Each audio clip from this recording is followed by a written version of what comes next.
Hello, and welcome to Solving for the Undefined podcast. I'm your host, Johanna, founder of Miss Kuiper's Classroom, the place that equips teachers and parents in helping students struggling with on-grade level math.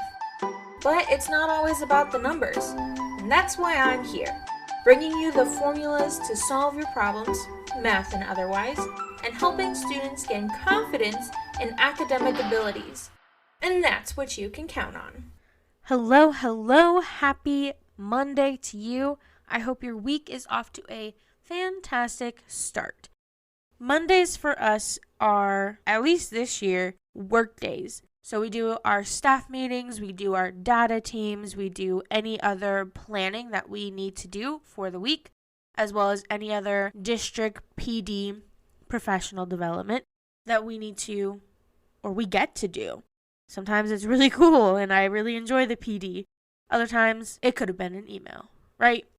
In our district, students have been starting to go back into the classroom for hybrid learning.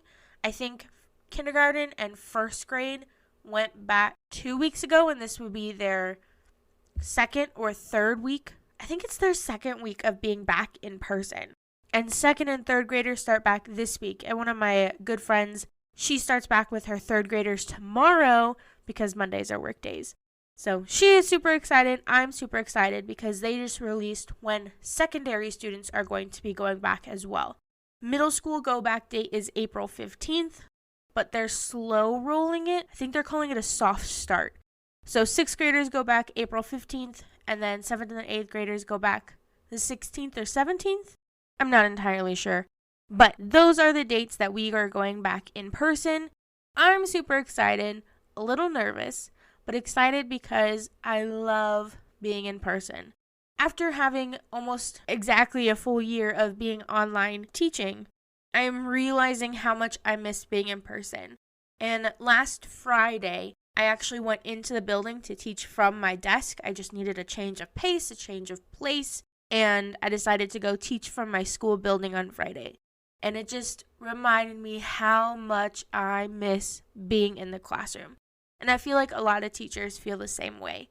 So in about a month, I'm going back in person to teach from my classroom. I'm so excited because I've missed doing certain activities that require us to be in person. And one of those activities is task cards. And task cards, you can use them online as well, but I love using them in person. I have a bunch of ways that I use them that engage students, that can be a game, and it's just a lot of fun. So what are task cards? Task cards are a set of cards with problems. Breaking down a concept into individual questions, it's an alternative to doing a worksheet. Usually, task cards have 1 or 2 problems on them that students will complete, whether it's on a recording sheet or just on a whiteboard, notebook paper, anything. And a lot of people think that they're just for math, but I think that they can be used in any subject. You can do them in science, you can do them in language arts, you can do them in social studies, you can even do them in PE or art. There are so many ways to use task cards, and they're not just for secondary students either. Ever since we've been online, I've seen a huge push for boom cards, which are basically digital interactive task cards, typically geared for elementary students. There are so many ways and different styles of task cards that we can be using in our classrooms. So why should we be using task cards? Task cards are an engaging way to practice a concept without having to use a worksheet. Another reason we should be using task cards in our classroom is because they are versatile. There are so many different ways we can be using task cards in our classroom. And later on in this episode, I'm going to be talking about some of my favorite ways that I use task cards in my classroom, both in person and online, because I know some of us aren't going to be going back in person anytime soon, as well as some of us are going to be in hybrid mode. You can be using task cards for games, for competition, for math centers, for intervention. There's so many ways to use task cards in your classroom. Another reason is, especially if you have a limited print budget, you can print a number of sets for your classroom of these task cards, laminate them, cut them, and they can be reused over and over again. As well as you can make them self-checking. What I mean by this is I have a set of multi-step equation task cards for my students. I print the answer on the back of the card. While some students take this as an opportunity to cheat and get out of doing work, it actually is really helpful for the students because they get to, once they've done the problem, check their work. And if their answer is correct, they know that they get to move on to the next question. If they get it incorrect, now they can go back through their process and see why they got the answer incorrect, which is one of my favorite types of problems, is find the error. So students get to find the error in their own problem and better understand how to get the correct answer later on in a different problem. And I require students to show their process, show their work, so students can't just write down the answer and move on to the next one. They know that I want them to show their work because that shows me if they're understanding the concept, especially since our school grades on a scale of NE, no evidence, to a 4 being proficient in understanding a concept. Now that we've talked about what task cards are and why we should be using them in our classroom, let's talk about how to use them. And I will be sharing how I use them in person as well as how we can modify them in a COVID classroom in person and how we can use them online as well. So one of my favorite ways to do task cards is called bucket problems. So the way this works is you have a bucket of these task cards. Typically, if you buy task cards on Teachers Pay Teachers or you make your own, typically you make anywhere from 12 to 32 or even more sometimes. And so this allows for lots of problems to be distributed between your students. So in bucket problems, you're going to pass out one task card per student.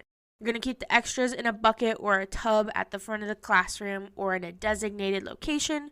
And once students do the problem, either as a team, as a partners, or individually on a recording sheet, whiteboard, etc., they're going to return that card to the bucket and grab a new one. To modify this due to COVID, what you can do is have each student have a set of task cards in a box. I don't know if you heard my cat meow in the background, but he's here to say hello. Say hi. It's so cute. Anyways, I store my task cards in the Michaels photo bins. Not the boxes, but the little tiny ones. They are the perfect size for task cards. They fit 4x6, because that's a typical photo size, right? They are perfect size for task cards. And so I put a few task cards in that box, and then I hand them out to students. So they have their own personalized little set, free from contamination. And especially if you laminate your task cards, it's easy to clean up, easy to clean. So that is how you can use bucket problems within your classroom. The second way that I use task cards in my classroom is match and discuss. I pass out the task cards and the recording sheets, one per student. And then I give them time to complete that one problem on their sheet. Then the students have to find a partner. Typically, I give them like a phrase and how they should find the partner, because especially if you're working with middle schoolers, they're immediately going to go to their friends or they're going to stand there and do nothing.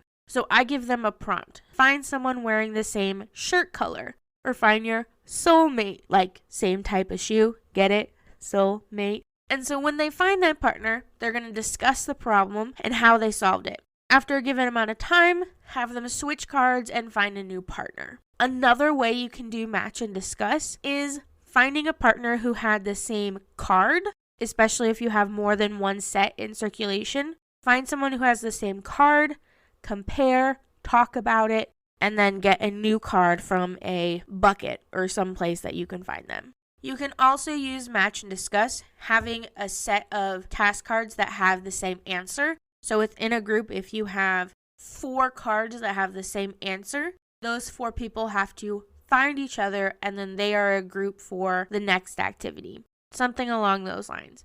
Match and discuss is a really fun way to get students moving and talking and not sitting in their desk all day. This one was a little harder for me to think about how I would use it in a COVID classroom, if you will, finding a way for students who need to still social distance So that one might have to be when we're officially back to normal or whatever our new normal looks like. The third way I use task cards in my classroom is speed dating. Now, whenever I say this to my students, they're like, oh, dating! And then they get like either super excited or like super bashful. Either way, it's not actually speed dating. So what I do is I split my class in half, having the students face each other. Usually I either move the desks so it's like straight down the classroom, 2 desks facing each other, or it can also be done standing up if you don't want to rearrange your classroom. The students are then going to sit across or stand across from each other to complete this task card activity. Sometimes I like to use whiteboards as well to help students write out their work. It's easy to erase and move on when they're time. So they will complete a task card together, and when the time is up, just like speed dating, have them switch partners by having one side move 1 seat to the right and then having the task cards move 1 to the left. This allows the task card to be new for both students. This one was also a little bit harder to figure out how we could use this in a hybrid classroom or in person. However, 2 ways I thought of. One is if you're in a hybrid classroom that has students online and students in person, you can match 1 student online to 1 person in class. They can be doing the problem together. The online student can have all the task cards. The teacher assigns them the letter or number that card is. The students work on it together, and then that student then goes to work with another student. It's a little more complicated, but I think it also helps the students online be involved in the classroom activity, which is always super helpful for the online students. Another way that I thought of is it relates back to You Belong With Me by Taylor Swift. Now I'm going to have that song stuck in my head for a while. But if you've seen the music video, you know that Taylor Swift and her person of interest are neighbors. And they will, at night, hold up signs to each other with a written out phrase. Like, how are you? Sorry. Stuff like that. And you can use this in your classroom. So students have whiteboards. They can sit across from each other with their divider and then do the problem on the whiteboard. And then flip it up and hold it across to that person. So that person can see that student's work. Or if they use different styles to solve the problem, like I teach my students to solve equations in like 3 or 4 different ways, like algebra tiles, using inverse operations, box method, hanger method. There's so many different ways to solve equations. And if students do it in a different way and get the same answer, they can see how another method works. So that is how you can use speed dating as an engaging way to use task cards. Another way is using whiteboards. I love whiteboards. I'm sure many teachers also have this observation, but I find that more students will opt in and try the work when it's done on a mini whiteboard. One pro tip I will tell you is allow 1 or 2 minutes of doodle time to prevent students from drawing during the activity. I know sometimes teachers will have students mark off a space where they can doodle in that section. However, I still find that takes away from the activity itself. Of course, you know your students better than I do, so whatever works best for your classroom. You will want to pass out whiteboards or a recording sheet for each student. You're going to place the task card under the document camera, or you can have it as slides and put it on your screen and have students solve it. I usually put up a timer for like 1-2 minutes, depending on the complexity or difficulty of the problem. So that way the students know how much time they have to complete the problem. But I find that timers usually help students stay on task better. When the timer rings, I yell, "Boards up!" And then I look over at each board to gauge the overall understanding of the problem. This also works really well with distance learning. So if you're online or if you're hybrid, one thing I do is students can complete it on like a piece of paper, if they have whiteboards or even the Notes app in their phone. Students are always looking for an opportunity to use their phone in class, especially middle schoolers. So I'll put the task card on the shared screen. I'll have students work it out, and then I will say, "It's time to show me your math." And I think I've talked about this in a previous episode, talking about how to engage your students. But I feel like Tony the Tiger every time I say it, because he says, "They're great." And it sounds very much like, "Show me your math." So they always get a kick out of that. But then students can hold it up to their camera. Sometimes it's the only time they turn on their camera. And then I can check their work by glancing over my Zoom screen. You can also do this in Whiteboard FI. If you haven't heard about Whiteboard FI, I snoozed on it for so long. In Whiteboard FI, there is a teacher whiteboard that you can transfer to each student. Students do their work on there, and as a teacher, you can see all of their work. It's amazing. Also, same thing for here. Pro tip, give them doodle time. What I usually do is I'll put the link in chat and say you have 2 minutes to get there. The faster you get there, the more doodle time you have. It gives students the incentive to get there quickly, to have more time to doodle. So that is how I use whiteboards in my classroom for task cards. And lastly, another way I use task cards in my classroom is using Google Apps. This is a great way, especially if you're online. However, I also use it in person. I have used multiple Google Apps to share task cards with my students. Google Forms is probably the number one way I've done it. However, I find that Google Jamboard is a lot more engaging for students. And I have a whole blog post on how I use Jamboard in my classroom, which you can find on MissKuipersClassroom.com in my blog. The easiest one to set up is Google Forms. You can upload pictures of your task cards to the Google Forms. You can set them up to be self-grading as well, so students can get immediate feedback on their problems. Plus, you get easy grading because you can see all of the students' answers in one place. You can also use Google Slides. Google Slides is a great tool for setting up like a recording sheet so students can type out their answers or responses or do the problem on Google Slides. However, I feel like Google Jamboard is way better for that. It's great if you want students to show your work because Jamboard is way more student user friendly than Slides is, at least for showing work. Especially since Jamboard has a new feature where you can add something as the background to a slide because then students can do the problem and they're not manipulating the slide. It's a lot easier for students to write than it is on Google Slides.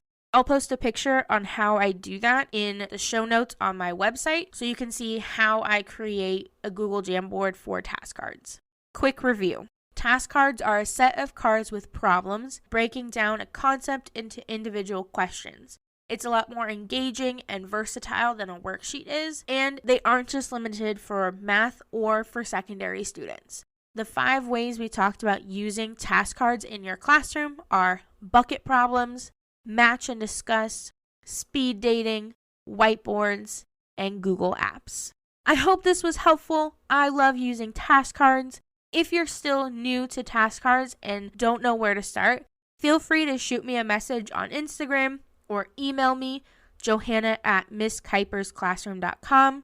That's JOHANNA at MISSKUIPERS classroom.com. And I'm happy to help you get started. I also have a set of free multi-step equation task cards in my Teachers Pay Teacher store. So if you find my Teachers Pay Teacher stores, it's my primary freebie. It has over 5,000 downloads if that helps you understand how awesome task cards are. Even if you're not a math teacher or a secondary math teacher, you can still look at them to see how I use them because it includes the printables as well as the Google Forms. So you can see all the different components of how I use it. Thank you so much for listening, and I'll see you next time. Thank you so much for tuning into today's episode. To find all the links and resources to things talked about in this episode, head on over to MissKuipersClassroom.com and click on podcast. And until next time, I'll leave you with this. In honor of Pi Day, what do you get when you take a bovine and divide its circumference by its diameter?